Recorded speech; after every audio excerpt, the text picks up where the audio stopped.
Halo Sobat Dongnim, gimana kabarnya kalian nih? Aku harap kalian semua dalam keadaan sehat selalu ya.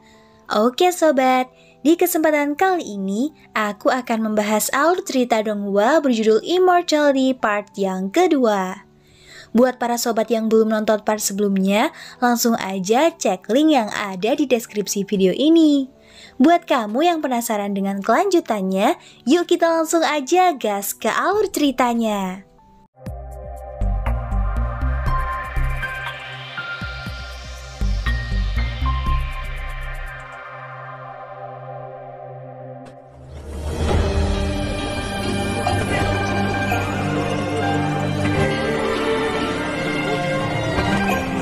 Melanjutkan part sebelumnya.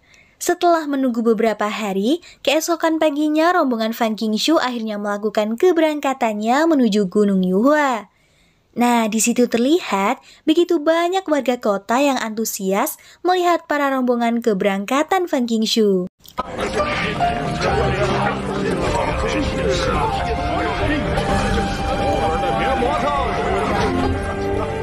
Nah, di sini para rombongan Fan Qingshu tengah melakukan perjalanan selama berhari-hari sepanjang ribuan mil hingga keluar wilayah Provinsi Longyuan.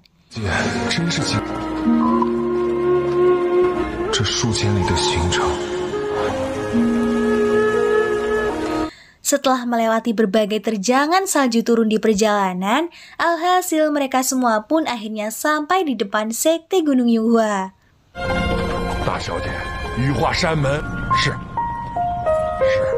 Oleh karenanya, Fang Ji yang merupakan seorang manajer keluarga Fang itu pun memberi peringatan kepada mereka agar tidak mencoreng puncak petir ungu keluarga Fang dan nona besar Fan Qingshu.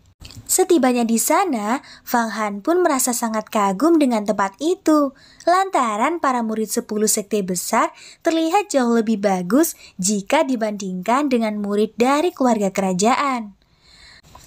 Tak berselang lama ketika mereka baru saja sampai, tiba-tiba ada sejumlah 8 murid dalam milik Jin Sitai tengah datang menunggangi burung bangau dengan cara yang tidak sopan. Oleh karena tindakan itu, justru malah membuat para orang-orang keluarga Fang tidak dapat mengendalikan kondisinya, lantaran ke-8 murid dalam itu terus saja mengganggu. Di sisi lain, Fang Han sendiri merasa sangat kesal kepada mereka, lantaran meskipun mereka adalah seorang murid spiritual, akan tetapi malah bersikap tidak sopan pada orang lain. Sontak, kuda Kuan Li Shu yang sejak tadi merasa sangat khawatir, justru menjadi tidak terkendali ingin menyerang mereka. Oleh karenanya, seorang murid dalam itu pun justru malah bertindak seenaknya dengan mendorong Fang Han dan kuda itu ke dalam jurang. Meskipun kuda Kuan Li Shu tidak dapat diselamatkan, syukurnya Fang Han sendiri berhasil menyelamatkan dirinya. Karena merasa tidak terima, Fang Han pun memperdebatkan kuda Kuan Li Shu yang telah dibunuh oleh salah satu murid dalam tersebut. Tak berselang lama, Fan Qingshu pun akhirnya menghentikan perdebatan mereka dan memukul murid itu hingga terjatuh dari tunggangannya.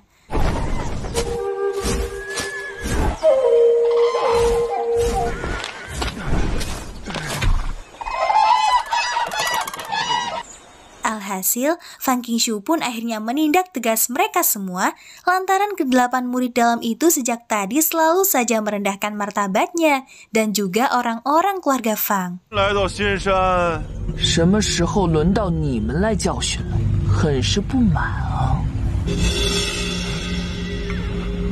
Oleh karenanya, Fan Qingshu pun berusaha mencegah mereka agar tidak mudah pergi begitu saja. Karena menurutnya, mereka semua pun harus membayar dengan nyawa atas kematian kuda miliknya.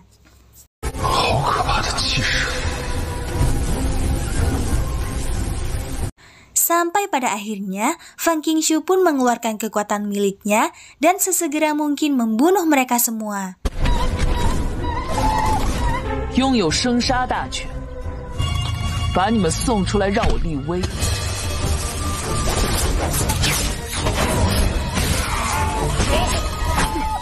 Akan tetapi, usaha tersebut justru tertunda disebabkan oleh Jin Sitai yang baru saja sampai di tempat itu. Setelah mengetahui kalau keempat muridnya telah mati, Jin Sitai pun berusaha untuk mendiskusikan masalah ini. Namun karena saat itu Fang Qingshu sudah berada di puncak amarah akibat direndahkan oleh 8 murid dalam, tanpa bernegosiasi lagi ia pun menantang Jin Zitai akankah dirinya dapat menahan serangan darinya. Meskipun serangannya telah berusaha ditahan menggunakan 7 api belati hijau, tetap saja Fang Qingshu pun dapat menembusnya hingga berhasil membunuh keempat murid yang tersisa. Melihat kekuatan Fang Qingshu, Fang Han sendiri pun justru khawatir kalau dirinya akan sangat sulit untuk membunuhnya demi Bai Haichan. Tak berselang lama, Fang Qingshu pun mengatakan sesuatu padanya. Jika masih merasa tidak puas terhadap dirinya, ia pun menunggu Jin Zitai menyelesaikan masalah ini di arena Tianxing. Mendengar perkataannya, Jin Zitai pun merasa sangat kesal, lantaran di arena tersebut merupakan tempat untuk menentukan hidup dan mati sebagai murid utama. Alhasil, Jin Zitai pun akhirnya bergegas pergi melaporkan Fang Qingshu di hadapan Penatua Tianxing. Tak berselang lama, Fang Qingshu yang saat ini akan bergegas pergi mengasihkan diri, tengah memberikan sebuah perintah kepada Fang Ji untuk mengurus segala urusan puncak petir ungu. Selain itu, ia pun juga turut memilih Fang Han sebagai pengurus hewan-hewan mistis dengan memberikan sebuah token hewan mistis petir ungu untuk mengendalikan bangau putih. Hal itu ia lakukan disebabkan karena Fang Han sendiri telah berhasil merawat kuda Quan Lishu sampai menjadi kuda yang pintar dan patuh.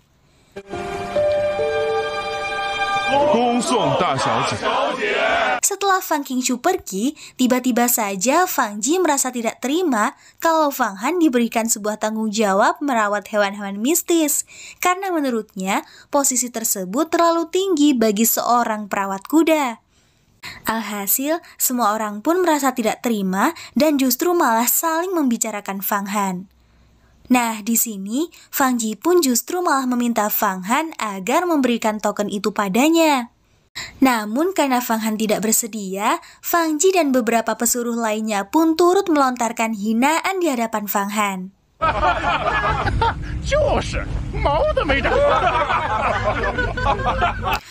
Nah, di sini Fang Ji dan beberapa pesuruh yang merasa tidak terima pun justru mulai ingin menghajar Fang Han.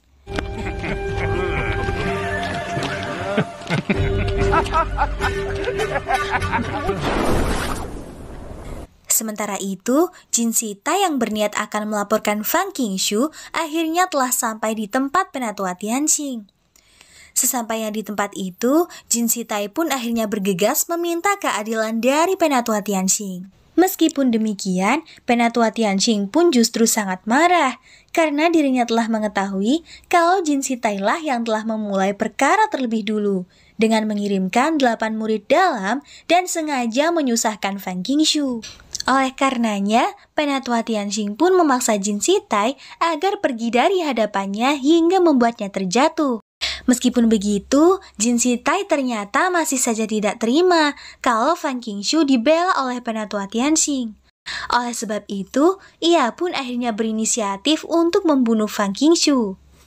Sementara itu, orang-orang yang sejak tadi merasa tidak terima dan ingin menghajar Fang Han, tiba-tiba saja tindakan mereka dihentikan oleh kehadiran seorang wanita yang sejak lama mengintai mereka dari atas pohon.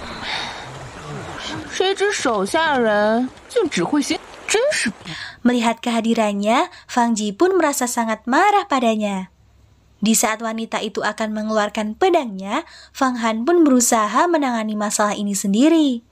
Nah, di sini Fang Han pun akhirnya memberanikan diri membalas hinaan Fang Ji dengan cara memprovokasi dirinya. Alhasil, semua orang pun akhirnya justru mulai menertawakan Fang Ji. Karena merasa sangat kesal, Fang Ji pun akhirnya memerintahkan seorang pesuruh agar menghajar Fang Han. Alhasil, Fang Han pun akhirnya bertarung melawan pesuruh tersebut.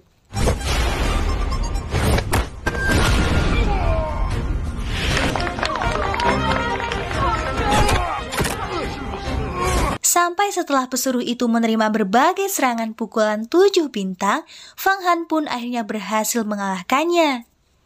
Tak berselang lama, Fang Han pun akhirnya bergantian memberikan sebuah pelajaran kepada Fang Ji yang sejak tadi begitu sangat arogan di hadapannya.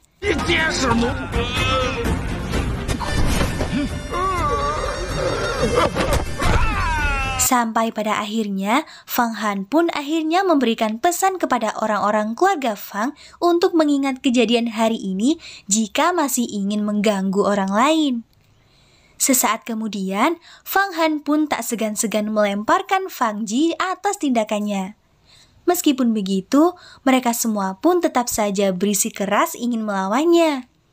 Oleh karena dirinya telah mencapai ranah tingkat mistis, Fang Han pun berkata terus terang kepada mereka agar memikirkan terlebih dahulu jika ingin bertarung dengannya. Mendengar perkataannya, beberapa pesuruh itu pun akhirnya memohon ampun kepadanya. Di saat itu pula, Fang Han pun memilih beberapa murid keluarga Fang untuk ikut bersamanya mengurus hewan-hewan mistis. Sedangkan beberapa pesuruh itu pun diminta Fang Han agar membopong Fang Ji menuju puncak gunung. Sesaat setelah itu, seorang gadis yang sejak tadi menyaksikannya pun turut memuji cara Fang Han menangani masalahnya. Akan tetapi, Fang Han pun justru menjawab kalau ini semua hanyalah candaan untuknya saja. Di saat Fang Han menanyakan panggilan namanya, ternyata gadis itu malah menyuruhnya agar memanggilnya sebagai penguasa wilayah Hongyi, yang saat ini akan menuju ke puncak gunung untuk spiritual. Tak berselang lama, gadis itu pun memberitahunya kalau token hewan mistis itu membutuhkan ritual darah agar para bangau putih dapat patuh padanya. Di saat Fang Han menganggap kalau token hewan mistis yang dirinya miliki sangatlah hebat, gadis itu pun akhirnya memberitahu berbagai macam tingkatan pusaka yang jauh lebih hebat. Sampai suatu ketika, gadis itu pun berpamitan dan bergegas pergi menuju ke tempat lain. Singkat cerita, Fang Han pun akhirnya telah sampai di sebuah bangsal hewan mistis di mana dirinya akan mengurus para bangau putih.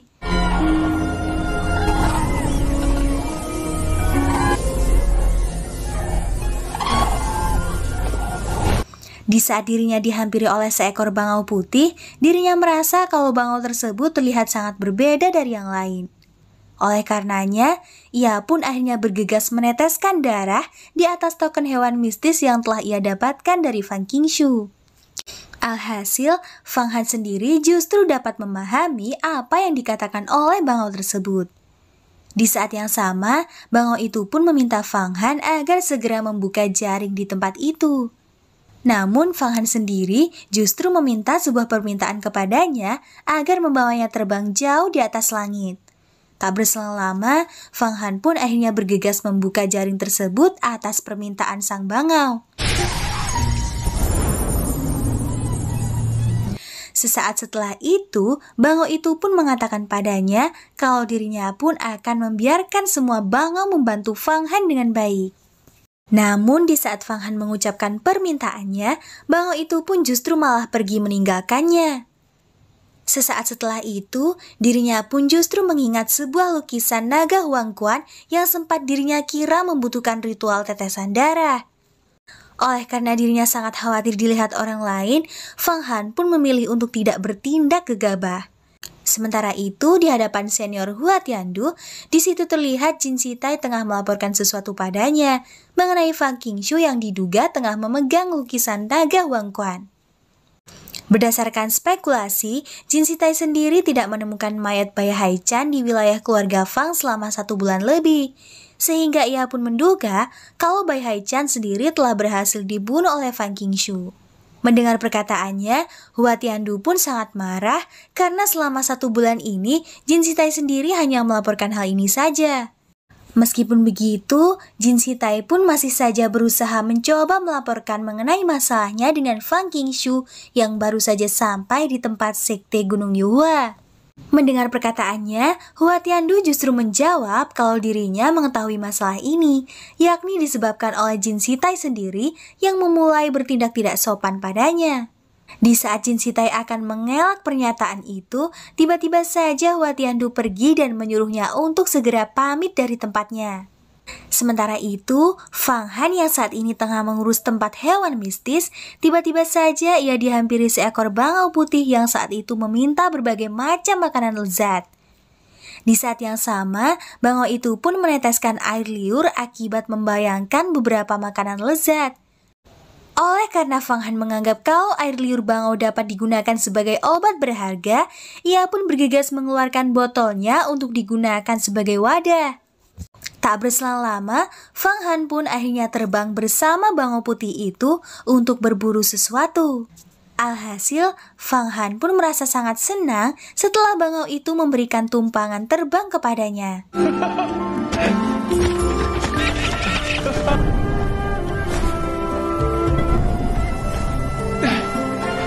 Nah, di sini Fang Han pun akhirnya berkata kalau dirinya akan berlatih dengan giat agar suatu saat nanti dirinya dapat mencapai di ranah ajaib. Sampai pada saat puncak petir ungu tidak terlihat dari jangkauannya, Fang Han pun merasa sedikit khawatir. Namun bangau itu justru malah menanggapinya dengan tenang karena dirinya memiliki kemampuan terbang yang sangat cepat hanya dengan beberapa kepakan saja. Alhasil, bangau itu pun justru malah terbang begitu cepat hingga membuat Fang Han terjatuh dan berteriak minta tolong. Di saat setelah Fang Han berhasil diselamatkan, bangau itu pun justru malah menambah kecepatannya.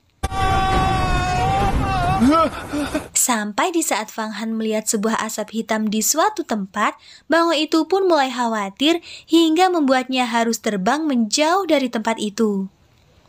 Namun karena seorang dari sekte Dewa Siluman yang ada di tempat itu mengetahui keberadaan bangau putih, ia pun mulai berambisi untuk menangkapnya dan dijadikan sebagai korban. Akankah Fang Han dan burung bangau itu selamat dari kejaran kekuatan asap hitam? Untuk mengetahui kisah kelanjutan alur cerita Immortality Part selanjutnya, pastikan jangan lupa tekan tombol subscribe untuk notifikasi berikutnya ya.